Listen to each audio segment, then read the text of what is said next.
एक समय की बात है। एक घने जंगल में ऊंचे ऊंचे पेड़ थे। वहां एक बुद्धिमान उल्लू रहता था जिसका नाम था ओली।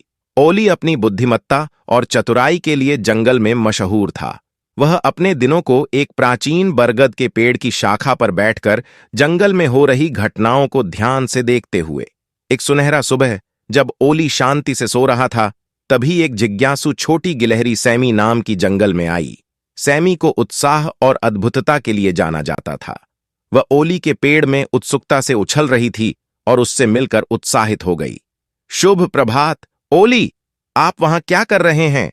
सैमी ने उत्सुकता से कहा। ओली ने अपने बुद्धिमान आंखों से झपकी और उत्तर दिया, शुभ प्रभात सैमी, मैं बस सूरज की गर्मी और जंगल की शांति का आनंद ले रहा था। तुम इतनी जल्दी यहां क्यों आए? सैमी की आंखों में उत्साह की चमक थी। जैसे ही उसने कहा, मैंने सुना है कि इस जंगल में कहीं एक खजाना छिपा है। मैं उसे खोजकर दुनिया का सबसे अमीर गिलहरी बनने वाला हूं। ओली ने हल्की हंसी दी और सिर हिलाया। अरे सैमी, धन कभी कभी सोने और मोती में नहीं मिलता। सच्ची धन की असली दौलत ज्ञान और दया में छुपी होती है। लेकिन सैमी को नहीं मानना था। उसने खजाने को खोजने का निश्चय किया था और ओली जो कुछ भी कहते थे उसे नहीं रोक सकता था। एक उत्साहित झलक उसकी आंखों में थी और बिना देर किए सैमी ने ओली को अलविदा कह दिया और जंगल में छिपे खजाने की खोज में निकल गया।